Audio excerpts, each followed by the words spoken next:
अस्सलाम वालेकुम स्टूडेंट्स, कैसे हैं आप सब लोग। उम्मीद करती हूँ आप सब खैरियत से होंगे। अल्हम्दुलिल्लाह मैं भी बिल्कुल ठीक हूँ।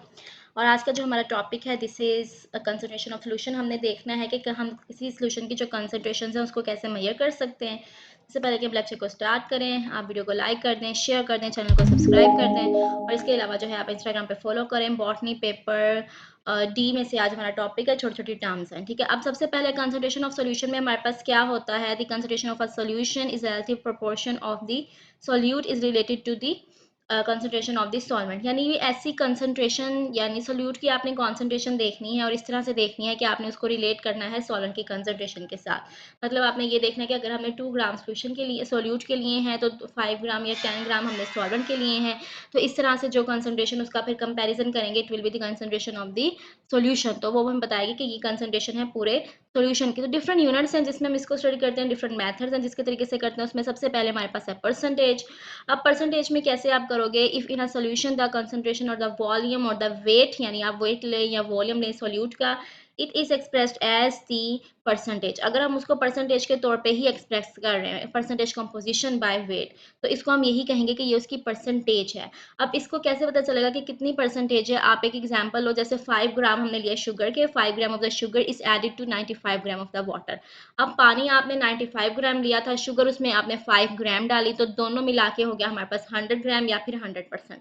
तो इसको हम नेम क्या देंगे कि ये जो 5 ग्राम शुगर का है और 95 ग्राम वाटर का, ये मिलके बना 5% ऑफ द सॉल्यूशन। तो इस तरह से जो रिजल्ट बनेगा वो हमारे पास होगा 5% ऑफ द सॉल्यूशन। उसकी परसेंटेज हमने बता दी। मोलैरिटी का केस है, molarity it is the solution that the number of the moles of the solute पर लीटर ऑफ द सॉल्यूशन। यानी हमें पूरा एक सॉल्यूशन लेना होता है 1 लीटर का और उसमें देखने हैं कितने मोल डिजोल्व हो जाएंगे किसी भी सॉल्यूट के। इस तरह से the number of moles dissolve per litre.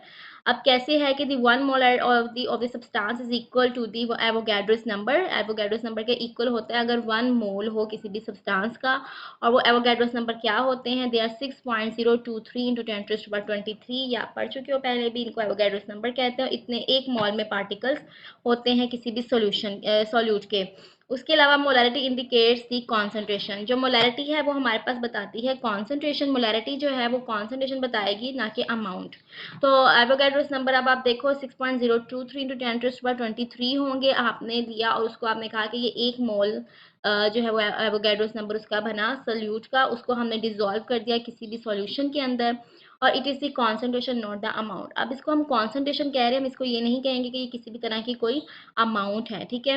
इसी तरह अगर हम एक एग्जांपल की बात कर रहे हैं, जैसे यहाँ पे अगर आप देखो, if a gram of molecule weight of a substance is dissolved to make the exactly 1 litre of the solution at 20 degree Celsius.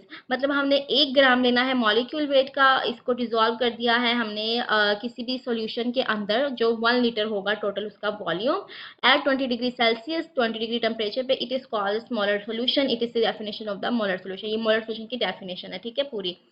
अब क्या है, the molecule weight of a substance is sum of the atomic weights. अब molecule weights हमारे पास क्या होता है, actual में मॉलिक्यूल वेट होता है सम ऑफ द एटॉमिक वेट्स। जो एटॉमिक वेट्स होते हैं उनको हम प्लस करते हैं तो हमारे पास मॉलिक्यूलर वेट होता है। जो सिंपल से एग्जांपल आप करते आ रहे हो मैट्रिक लेवल से, कि आपने एटॉमिक वेट्स को प्लस कर देना होता है, उसका सम लेना होता है और उसमें जो भी एलिमेंट्स उसके अंदर होते हैं, elements contain in that molecule या दैट सब्सटेंस, जिस भी सब्सटेंस को हम ले रहे हैं, तो उसमें जो भी है एलिमेंट्स उन सबके एटॉमिक वेट्स को प्लस करते हैं और हमारे पास मॉलिक्यूलर वेट आता है। अब यहाँ पे एग्जांपल क्या है, फॉर एग्जांपल दी हमने लिए हैं यहाँ पे सुक्रोज को ले लिया, इसके 342.3 अप्रॉक्स उसका मॉलिक्यूलर वेट बनेगा, ठीक है। जब हम उसके सब एलिमेंट्स को प्लस करेंगे एटॉमिक नंबर को, हमारे पास आ जाता है 342.3। अब ये उसका मॉलिक्यूलर वेट बना। तो हमने क्या किया, इसका अगर 1 मोलर सॉल्यूशन बनाना हो इसी सब्सटेंस का सुक्रोज का, और फिर sucrose contain the 342.3 gram of the sucrose, हम इसमें ऐड कर देंगे 342.3 ग्राम सुक्रोज के इन 1000 मिलीलीटर और the litre of the solution. यानी 1000 मिलीलीटर, 1000 जो मिलीलीटर है उसके अंदर हमने डाल देना है इसको, यानी 342.3 ग्राम को हमने लेना है और उसके ऊपर डालना है हमने उस सोल्यूशन। जब हमने उसके अंदर वाटर डाला है जिसके अंदर हम बना रहे हैं सोल्यूशन को, तो हमने उस वक्त तक डालना है जब तक 1 लीटर तक इसका वॉल्यूम कंप्लीट जो है वो नहीं हो जाता। यहाँ तक हमने उसको लेके जाना है कि 1 लीटर तक वॉल्यूम उसका कंप्लीट हो जाए। उसके बाद जो है हम उसमें यानी पहले हमने 342.3 ग्राम डाला और उसके बाद जो आपने उसमें लिक्विड डालना है, यानी अगर वाटर में उसका सोल्यूशन बना रहे हो, सॉल्वेंट आप उसमें वाटर ले रहे हो, तो वाटर जब आपने उसके अंदर डालना है तो जहाँ पे जहां पे 1 लीटर की मार्किंग होगी ना, वहां तक आपने वाटर को फिल कर देना है, 1 लीटर से ऊपर नहीं जाना बिल्कुल भी। तो ये जो सोल्यूशन होगा ये होगा 1 मोलर सोल्यूशन ऑफ सुक्रोज। अब बात की समझ आ गई? इस तरह से जो है वो मोलर सोल्यूशन बनता है। और फिर आप इसमें अगर चेंजेस आ जैसे 5 मोलर, 2 मोलर, 3 मोलर, तो उसमें फिर जो है हम उस वैल्यू को उसके साथ मल्टीप्लाई करके तो थोड़ा चेंज कर देते हैं कंसंट्रेशन को। आगे फिर वैसे अगर आपको डिटेल में आया तो बता देंगे, लेकिन इतना बॉटनी में इसकी जरूरत नहीं पड़ती। केमिस्ट्री में ज्यादा इस डिटेल को आपने देखना होता है। समझ आ गई बात की? इस तरह से जो है वो हमारे पास बनते हैं मोलर सोल्यूशन। उसके बाद हमारे पास नेक्स्ट आता है concentration of the solution is in molal, यानी मोलैलिटी। हमने मोलैलिटी देखनी है। मोल एक चीज हमने देखी है मोलैरिटी, और अब हमने देखनी है मोलैलिटी। अब मैं आपको इसका मेन डिफरेंस बता दूं मोलैरिटी और मोलैलिटी का, वो ये है कि बस इसमें जो है हमने मोलैरिटी में हम 1 लीटर से ऊपर नहीं जाते थे ना, इसमें हमने सेपरेट सेपरेट यानी पूरा 1 लीटर एक सॉल्वेंट लेना है। जैसे if a gram molecular weight of a substance is completely dissolve in 100 CC of the water, यानी 100 सीसी ऑफ वाटर या फिर 1000 सीसी ऑफ वाटर या फिर 1000 मिलीलीटर ऑफ वाटर हमने लिया, या 1 लीटर ऑफ वाटर लिया। अब 1 लीटर वाटर के अंदर हमने उतना ही यानी उसका 1 मोल डाल दिया, चाहे वो सुक्रोज का ही आपने 1 मोलर बनाना हो। तो आप क्या करोगे, बीकर में पहले डालोगे 1000 मिलीलीटर ऑफ वाटर, या फिर 1 लीटर आपने पानी का डाल देना है। उसके बाद उसमें आप वो 342.3 ग्राम ऑफ सुक्रोज डाल दोगे। तो इससे फिर क्या होगा, that the solution will be the molar solution and finally the volume of the solution will be more than 1 liter। तो उससे फिर ये होगा कि जब आप उसके अंदर 1000 पहले ही पानी उसमें था, उसके अंदर आपने 342.3 ग्राम सुक्रोज के डाल दिए, या फिर कोई और सोल्यूशन अगर आप ले रहे हो, कोई लिक्विड फॉर्म में ले रहे हो, आपने उसको उसके अंदर बाद में डाल दिया, ठीक है। अब उसके बाद जब आप उसको फाइनल वॉल्यूम देखोगे तो आप ये चेक करोगे कि जो उसका पूरा वॉल्यूम बन रहा था ना, वो अब 1 लीटर से थोड़ी सी ऊपर चले जाएगा, ठीक है। तो ये इसका जो है वो ये मोलर सोल्यूशन होगा, ये मोलर नहीं होगा। मोलर के केस में हमने अप टू 1 लीटर तक फिल आउट करना होता है, फिल करके तो फिर उससे बिल्कुल भी ऊपर नहीं जाना 1 लीटर से। जबकि मोलर सोल्यूशन में हम जो है वो पहले डाल देते हैं 1000 मिलीलीटर, और उसके ऊपर से फिर हम जो है वो सॉल्यूट की कंसंट्रेशन डाल देते हैं, जो भी हमने डिसॉल्व करना हो उसके अंदर।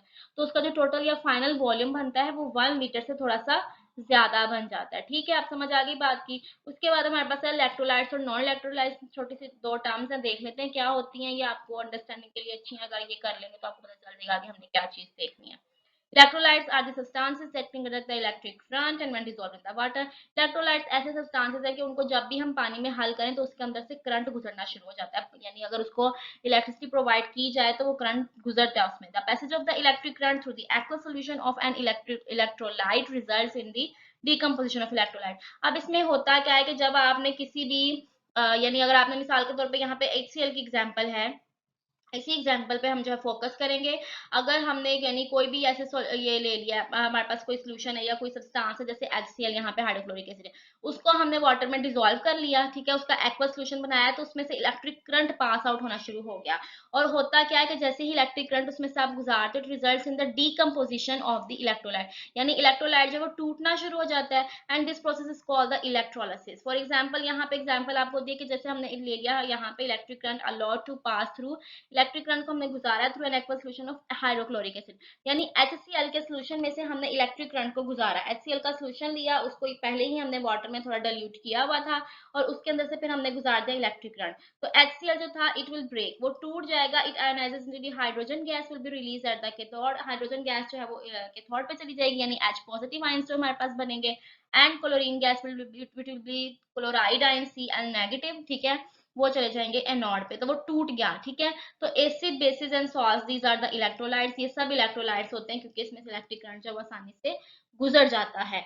और इनकी फिर जो है वो आगे काफी यानी इनके यूज है इलेक्ट्रोलाइट्स का, केमिस्ट्री में कह लें या सॉल्यूशंस बनाते होते हैं जब उस टाइम पर इसकी जरूरत पड़ती है काफी ज्यादा, तो इसलिए हमें इसके लिए पढ़ना जरूरी है।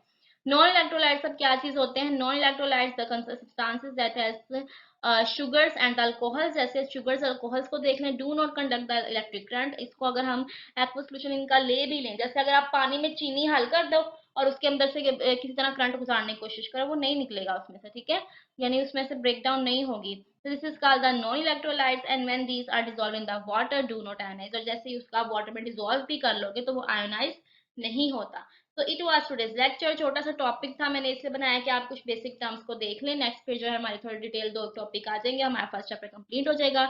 आई होप कि लेक्चर आपको बहुत ज़्यादा पसंद आया होगा, और अगर पसंद आया हो तो इसको लाइक ज़रूर कर दें, शेयर कर दें, ज़्यादा से ज़्यादा मुझे दुआ में याद रखें और अपना बहुत ज़्यादा ख्याल रखें। अल्लाह हाफिज़।